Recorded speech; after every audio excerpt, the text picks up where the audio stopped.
Good day ulit sa atin. Yay! Blessed morning. Ang ganda ng araw po ngayon. Yan, punta po tayo ngayon dun sa dun sa may bike ng San Nicolas. I mean, ito, nasa San Nicolas na nga pala ako. Pero sa may Maliko. Maliko View Deck.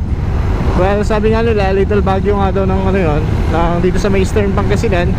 Kasi maganda din naman talaga doon, sabi din ng mga nakapunta. Well, yun, samahan niyo ulit ako. Maraming salamat. Let's go! Yeah, welcome sa bayan ng San Nicolas. Itong daan na to, itong Maliko na sinasabi nila, ito ka, papuntang Nueva Vizcaya. Yep. So, sa mga taga-western tsaka na Pangasinan, or kung galing ka man ng Rosales banda, hindi mo na kailangan umikot pa ng San Jose, Nueva Ecija para pumunta ng Vizcaya. So ito na yung pinaka best way or pinaka malapit para pumunta ng Vizcaya or Isabela. Well, sana yun nga, tapos na talaga hanggang sa dulo. Ito, paboritong puntahan ng mga riders ito ngayon kapag Saturday, Sunday dito sa dito sa Eastern Pangasinan. Actually, kahit yung mga taga-Western Pangasinan pupunta rin dito kasi nga, yun nga, sarado pa ang Daang Kalikasan. So, ito isang pinakamagandang mapupuntahan nila. Well, sabi nga, kung gusto mong pumunta ng Baguio, daan ka muna rito. maganda daw dito. Pero ngayon lang tayo makakakit sa pinakadulo or sa mismong view deck. Kasi before, nakakit tayo banda rito lang sa may paanan lang banda. Yun, kita nyo yung bundok na yun. Yun ang ating pupuntahan. Dito na tayo sa may paanan. Sana makapasok. Kasi nung nakaraan may mga checkpoint pa rito. And yun, pwede naman na yata. Yun, pasok tayo. Alright, so umpisa na naman ng twisties. Kapag kagayong senaryo, naiisip ko sa may papuntang highest point sa may Tinok. Ganito ang dami mong road cuts. Tapos ganito rin ka twisties. And dire-diretso rin akyat. Wow. Woo! Stunning!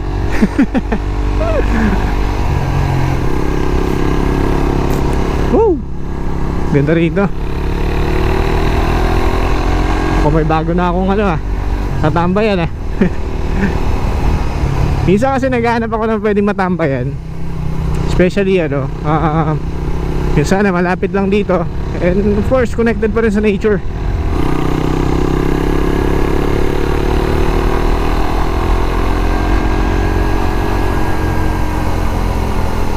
Nice, at least ito parang sinusolusyonan na nila yung issue na ito sa landslide.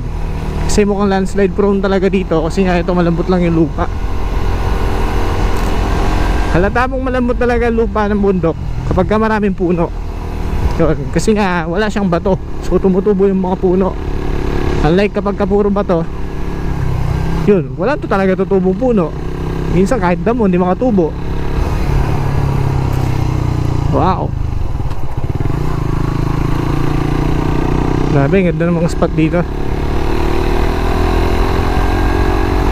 Pero sabi nga, may mas maganda pa dun sa taas. So dun na lang tayo.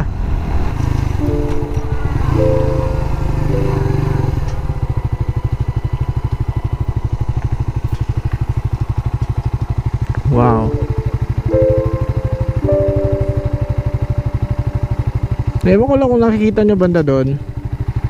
Basta, ganda ng pagkakaroon ng mga bundok. Parang walang bakas na dinaanan ng mga tao. Wow! Wowie! Nice one! Ang ganda.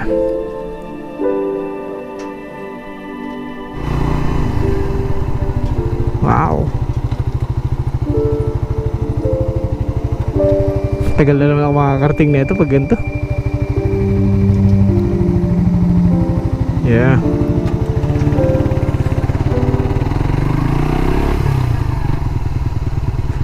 Ngayon, pagka may mga nadadaanan ng maganda, gaya niyan.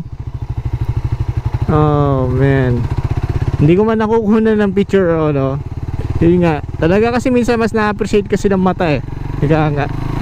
Mas na-appreciate kasi yan ng kapag nakikita mo in person kaysa yung pinipicturean mo lang. Mukhang bagay sa kanya itong pangalang Maliko. Maliko talaga. Puro liko. Yeah! There you are. Ho ho ho ho. Nice one. Apakaganda. Woo! Layo ko pa ata pero sulit na. Look, ang ganda siya kaganda.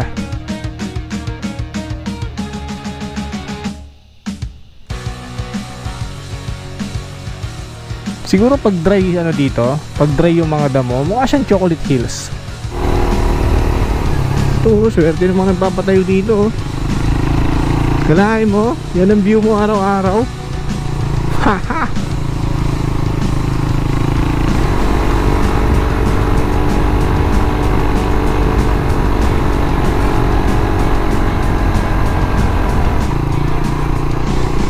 Yeah, off-road gaming.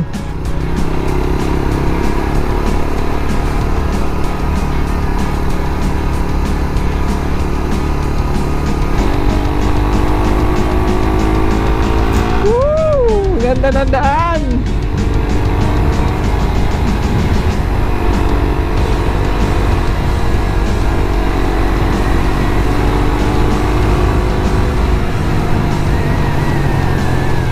Sarap, bagong gawa.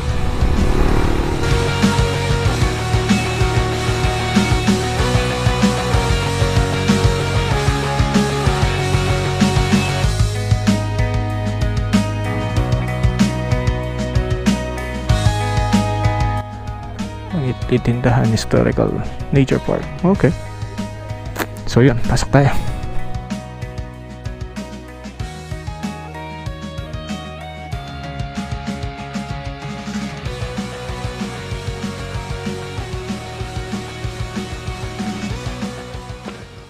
So may mga picnic ground na rin dito. May mga tables, pwede na rin mag-picnic.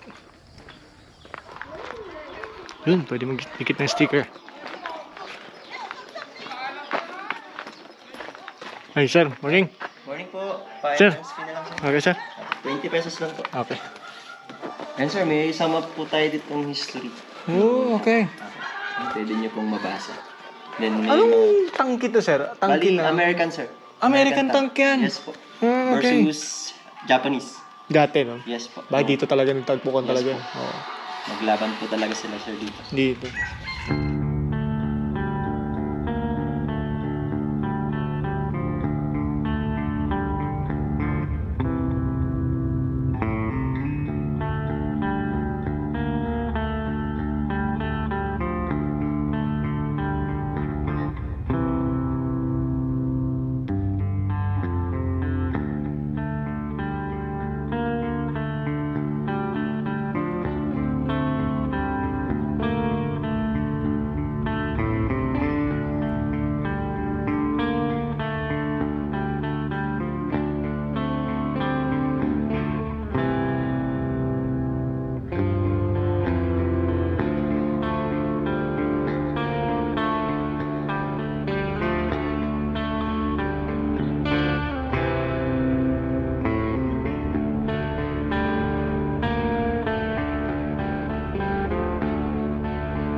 So malawak din tong area. And yun nga, sabi nga ni Kuya, yung sa nagbabantay, meron na rin dito of course, the picnic ground and camping area. Yep. May camping area na rin sila. So ay banda yun. Mukhang mababa pa. Sabi na may bakod naman daw, di naman po mapapalagpas. Ah, okay. So dito na nga siguro yun. Tama. So yun, so 202 for per person yung yung bayad sa camping overnight. And syempre bring your own tent. And kasama na doon yung sa CR, paggamit na CR, tsaka sa mini kusina nila. So syempre magka-camping ka naman eh. Oh, okay. Maganda yung lugar, promise. Parang nasa Baguio feels. Kasi yun nga, puro pine trees. And yung simoy ng hangin, malamig talaga. So maraming salamat sa pagsama sa akin dito sa Maligo. Well, short ride lang to kumbaga para sa akin. Kasi nga, nasa 1 hour lang yata mula sa bahay. Well, kung may konting galit ika nga sa Silinador, yun, mga 1 hour. Pero pag mga 1 hour 30 minutes din mula sa bahay. So maraming salamat and see you ulit sa next content. Ciao!